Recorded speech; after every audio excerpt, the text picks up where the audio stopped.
what you mean. Breaking through glass cages inside of me. Surfing and swimming in a never-ending sea. Finding missing puzzles to keep. Crack the cracking for everyone to sleep. Illusions walking and living like zombies. Allowing people to play with my mind like chess piece. Stole the key to my psyche. Now for years I just wanna hide me. Deflowered and free. Initiations with time. What up? It's your girl, Lemon here. I'm back with another reading for Luminescent. Thank you so much for tuning in. This video is going to be for Venus and Pisces transit for Pisces. We're starting with the first house. So if Venus and Pisces is transiting your first house, this message will be for you. And you can also look at anywhere you have Pisces in your chart, and this message will also pertain to that area or aspect as well. If you are new, welcome. If you're returning, welcome as well. Be sure to like, share, and subscribe to the channel. Hit the notification bell so you are aware when a new video is dropping. Thank you so much. Again, I am grateful for all your likes, shares, and subscribes. So let's get into this message. Venus Pisces transiting the first house or Pisces rising. Venus and Pisces is going to bring more, it's going to increase your ability to attract what you desire in your life.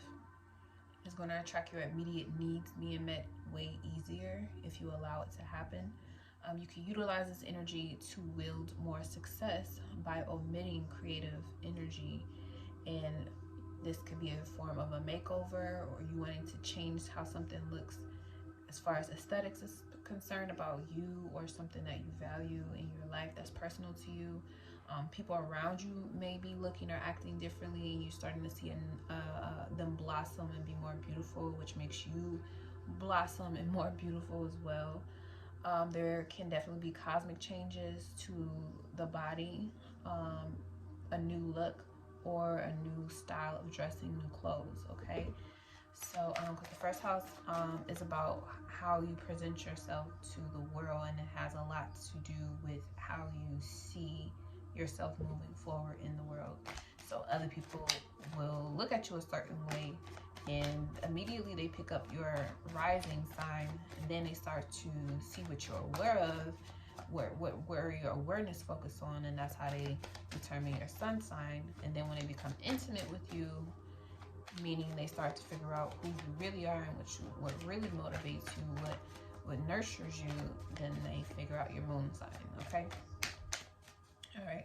So let's see, what message do we have for Pisces during this Venus and Pisces transit? What message do we have for Venus and Pisces during this Venus transit? I wanted to use this deck first, honestly. Okay, so let me put these down for a second. I'm using the African Goddess Rising Oracle deck and the After Tarot. Okay, so let's see. What message do we have for Pisces regarding this Venus transit in Pisces? What message do we have for Pisces regarding this Venus transit in Pisces? Love is everywhere. Love is in you. Love is everywhere. Love is in you. Love is everything. Love. Okay. Get a lot of love. Like, because Pisces doesn't have boundaries, and Venus is exalted in Pisces, so love has no boundaries. Okay. Alright, so I'm gonna get one each of these. Well, three. I think I'm gonna pull three. We got Allah Grief.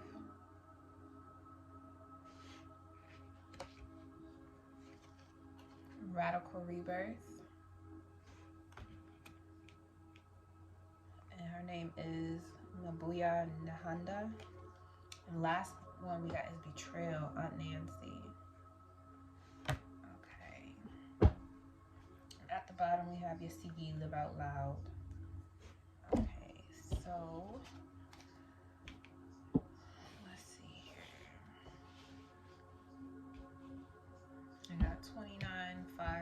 funny. This is the heart, this is the root, and this is the shadow. Okay. This card does say grief at the bottom. So there is some type of crying or some type of emotional release that needs to take place when it comes to love or how you express yourself. Maybe you need to cry, maybe you need to emotionally release something or somebody that has been weighing on you for a while. You've just been walking around carrying it, which will allow you to have this radical rebirth of your energy, which during Aries season right now, when this is being recorded, will support that. It will support that radical rebirth where all of a sudden, like, you just feel completely reborn, like a whole new you, which will make very good like alignment to the fact that Venus is in your first house, which has to do with how you personally feel about yourself and what you want to do in the world, how you want to show up, basically. And then we have this betrayal card, which I feel like you realizing that you're betraying yourself. The longer you held on to this grief, the longer you are going to betray yourself. So when you release the illusion that kept you in grief, you spawned a radical rebirth, or you respawned yourself. So now you can see moving forward what the elements were that contributed to you betraying yourself and therefore being betrayed by another person. Okay, so you don't have to repeat those steps. Okay, so let's talk about grief. What is grief? These cards are kind of sticky ever since I was outside one day and it was kind of rainy. Alright, grief, radical rebirth. Or there's maybe someone in your life that you have a relationship with. They went through a grieving process. They're ready to be reborn, ready to be anew. Now that they put all the childishness behind them, because they realized all that childishness was continuing to betray the relationships that they really want to have in their lives. But they needed to release some old emotional baggage in order for them to come out of that darkness that they have within their heart. Because the 29 is a heart chakra, or a heart center temple with this deck, and they were just holding on to what happened in the past with someone else, and they didn't really know how to let it go. But it requires you to cry, it requires you to bawl it out, cry it out, get that emotional toxicity out of your body so that you can release that negativity and be reborn. Okay, so for grief we have judgment. Okay, so the person they may be grieving may have died. As you can see in the picture, these people coming out the coffins, some are dead. This is the Archangel Gabriel, I believe, that is blowing the trumpet to let the dead know that Judgment Day has arrived. So maybe this person needs to figure out what it is exactly about a situation that was in the past, or maybe this could be you, because remember, energy is vice versa. It can go either way. But there is someone who needs to take a serious look at what makes them hurt, what makes them sad, what makes them feel imbalanced, what makes them feel unattractive, what makes them feel like no matter what they do, they'll always fail or be unsuccessful at something. They need to take a look at where that grief is coming from and why they continue to allow it to exist within their heart, in order for them to get it out and release it so they can rebuild themselves with this radical rebirth. And we got the Ten of Swords, so Sun and Gemini card here. Okay, so they may have been, and this is the card of betrayal as well, which is funny to me.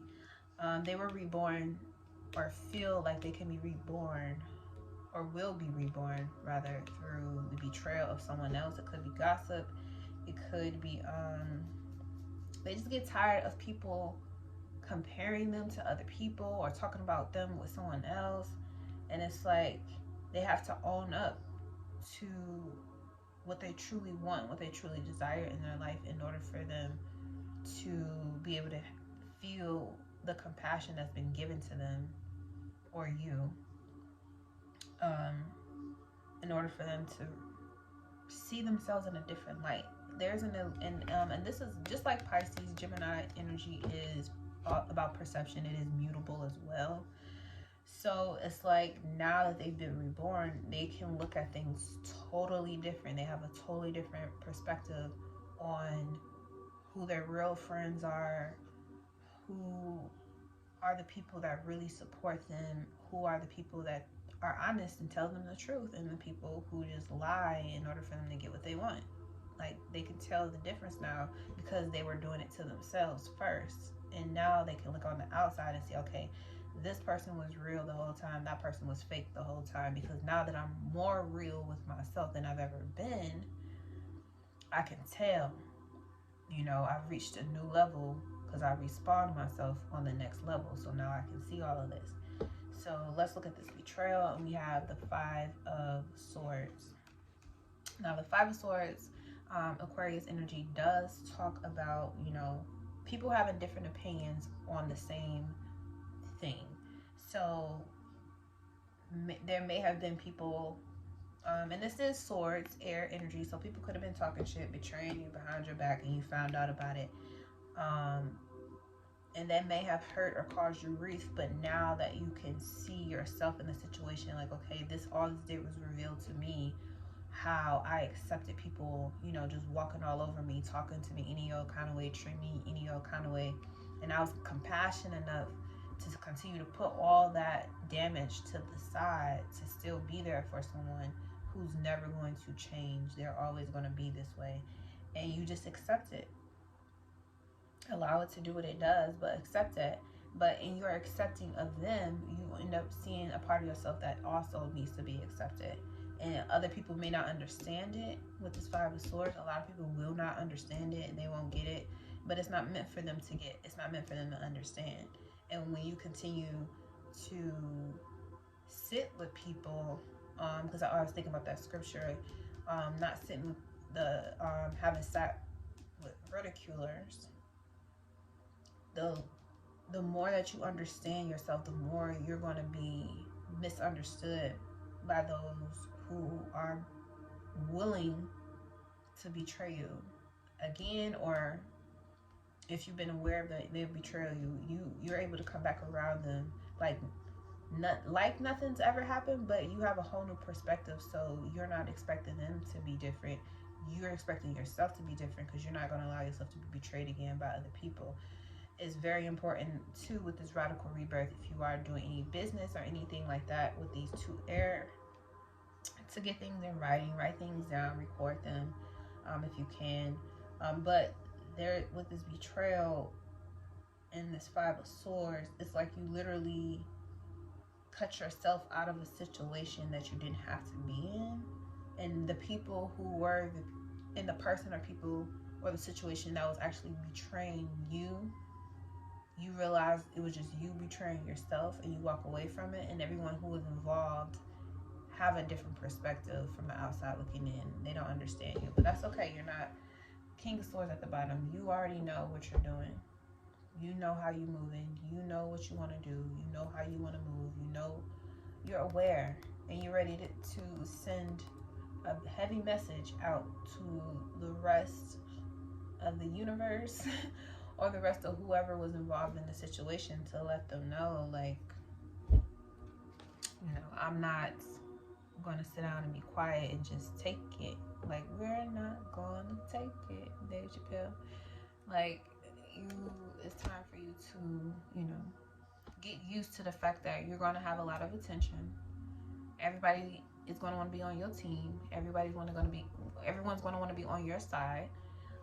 But your experience that you have is coming along with you. So you don't have to be afraid that you're going to betray yourself again.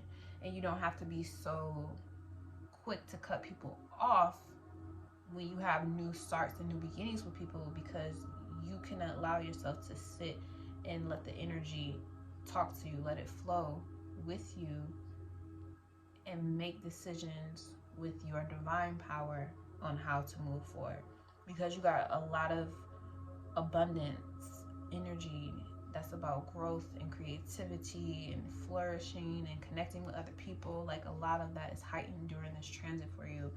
So don't let the past, you know, make you take steps back when you should be taking steps forward. And I also see this with this card too. Okay, with that betrayal and the Five of Swords, you've taken, with this radical rebirth and the Ten of Swords, you've taken a leap of faith in moving forward. You're not going to think the same way that you had in the past about people, but also remember that you're doing that. Okay, remember that you let it go and don't take steps backwards. When things come up that remind you of the past and how someone betrayed you, and allow yourself to remember that you got over it. But if you need to release or cry or whatever you have to do whenever those memories come back and it floods you, do what you got to do. But don't ruin your future and betray yourself again based off some illusion that this is the same thing that's repeating.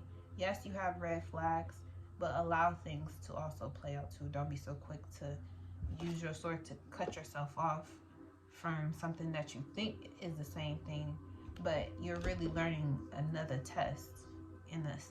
You're learning a test, you're being given the same test, different players. But this time it's like, okay, now that you realize where you made an error on your behalf, are you going to do the same thing? Okay? That's a question you get to answer. Am I going to repeat the same things that I did before that led to the same outcome? Or am I going to allow my change in how I understand who I am? Because now I've graduated out of the situation and I get an opportunity to do something on a whole new level. Will I proceed, or will I treat the situation like it's in the past? Jupiter and Neptune is also in Pisces as well, so our ability to create whatever it is we want to see is very high. So with Venus being there, it's really high. But just keep that in mind moving forward for this transit. Should be about 5 to 6 weeks long, I believe. So that's the information or the reading that I have for you, Pisces, during this Venus transit. Thank you so much for tuning in. I hope you enjoyed it, and see you next time. Peace.